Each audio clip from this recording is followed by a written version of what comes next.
gudoomiye waxaan kale ku weydiinayaa in arrinta buugga waa arrintii waraaqaha codaynta halka war marka aad ii soo koobto waxyaabaha ugu muhiimsan ee aad ku heshiisanayay arrinta waraaqaha codaynta axmed buugga anagu waxaanu dee u aragnay markii hore buug si khaldan bugaag in la soo daabacday waxyaabo dheeraada doorashada ayaanu tuhunka iyagu ahaa buugga cid soo daabacday cid lahayd midna warmaanaan haynin maalinta hore dokumashigooda wada wada fireen laakiin hadda markii aanu annagu buuggii tusnay ay baadheen waxay noo xaqiijiyeen saduuqii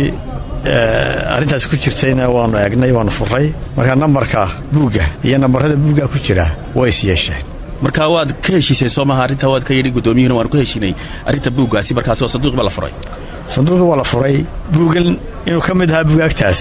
way ku qanceen in buuggoodii ahaa oo aan ahayn buug forgery maxaad kale ku heshiiseen waxaad kale aad sheegtay inaad ku heshiiseen in dib aad u soo celisaan shaqaalihiinii waan ku heshiinay in dib loo eego oo loo tiriyo gobolka Muqdisho gaar ahaan degmada Gabiley iyo degmada Hargeysaba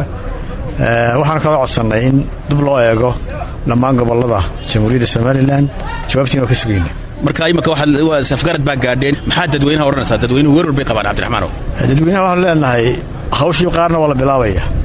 intii kale jawaabtii iyo tixgelintii waxaan ka sugeynaa komishanka marka sanaadiiqdan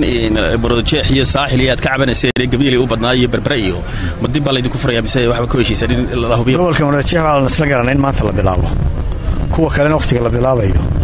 waxaan ka sugeynaa komishanka rajaynta ilmaad ka qabtaa marka waqtiga maahan 7 cisho way lagu dhawaaqay maalin kale idin haday lagu dhawaaqo natiijadii waxaa isla natiijadii la soo saaray ma jiro ilaa horta cabashooyinka iyo codsiyada la dhameeyay